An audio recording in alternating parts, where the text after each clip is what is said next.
Orang pertama yang melakukan sunnah khitan ini adalah Nabi Ibrahim alaihissalam. Dan banyak riwayat serta penjelasan ulama tentang hal itu.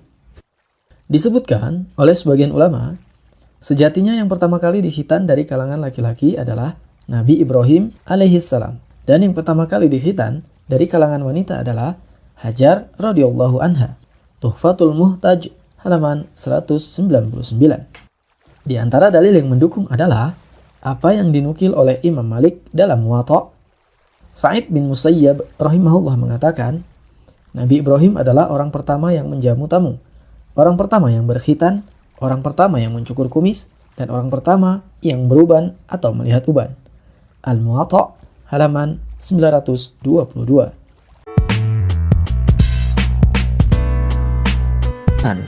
Ceritakanlah, hai Muhammad, kepada mereka kisah Idris yang tersebut di dalam Al-Quran. Sesungguhnya ia adalah seorang yang sangat membenarkan dan seorang nabi, dan kami telah mengangkatnya ke martabat yang sangat tinggi.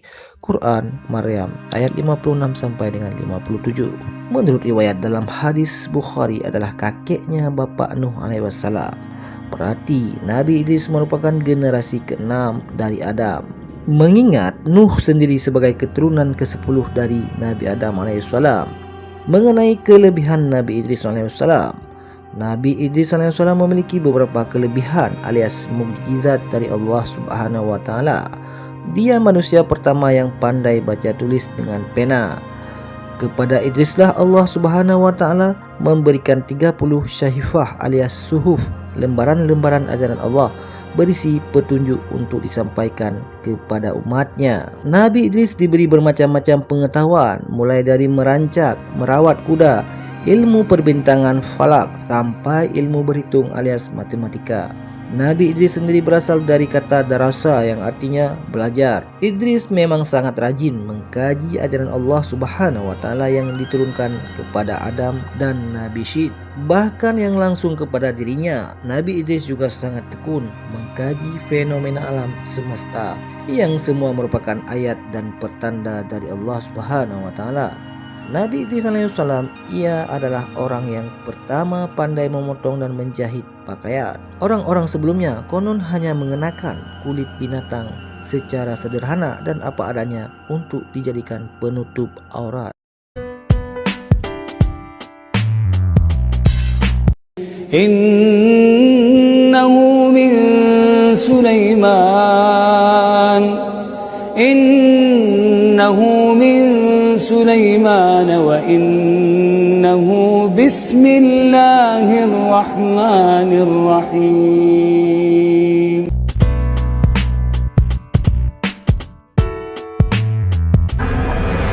Sahabat Islampedia, Nabi Daud adalah nabi utusan Allah yang banyak mempunyai kelebihan dan keistimewaan. Salah satu mukjizat yang diberikan Allah SWT kepada Nabi Daud adalah kemampuannya untuk melunakkan besi dengan tangannya sendiri tanpa harus menempa dengan api. Dan kami telah melunakkan besi untuknya, yaitu buatlah baju besi yang besar-besar dan ukurlah anyamannya, dan kerjakanlah kebajikan. Sungguh, aku maha melihat apa yang kamu kerjakan. Quran Surat Saba ayat 10-11. Sejak remaja, Nabi Daud dikenal sebagai pejuang yang tangguh. Hingga akhirnya Nabi Daud bersama Talut berhasil memenangkan perang melawan pemimpin pasukan bangsa Palestina bernama Goliat atau yang dikenal Jalut. Nabi Daud akhirnya diangkat menjadi raja bagi Bani Israel. Pada awalnya, manusia menggunakan batu yang ditempa untuk membuat pedang, panah, ataupun alat perang lainnya. Baju besi yang digunakan sebelumnya juga berupa lempengan tameng sehingga terasa berat. Nabi Daud adalah manusia pertama yang memperkenalkan dan menjalinkan besi yang ditenunkan dari bulatan rantai saling menjalin sehingga menjadi sebuah bentuk baju besi. Terbukti, baju perang besi hasil buatan Nabi Daud membuat pemakainya bebas bergerak dan terlindungi dari senjata musuh. Atas izin Allah inilah Nabi Daud diberi kemampuan yang luar biasa dalam menempa besi. Nabi Daud tidak perlu membakar besi terlebih dahulu untuk memipihkannya dengan palu ataupun api. Namun cukup dengan lipatan-lipatan tangannya. Wallahu a'lam bishawab. Nabi Daud merupakan keturunan Nabi Ibrahim dan ayah dari Nabi Sulaiman. Diperkirakan hidup pada 1041 sampai 971 sebelum Masehi dan karunia usia hingga 100 tahun. Pada usia sekitar 40 tahun, Allah SWT menurunkan kitab Zabur kepada Nabi Daud. Kitab yang menghimpun ayat-ayat yang mengandung tasbih dan puji-pujian kepada Allah SWT. Selain pekerja keras, Nabi Daud juga diberikan kecerdasan akal oleh Allah SWT.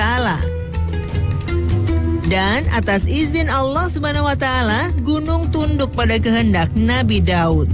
Ketika Allah SWT mencintai hambanya, maka Dia akan jadikan pula manusia mencintai mereka. Sudah sepatutnya kita banyak belajar dari kisah Nabi Daud.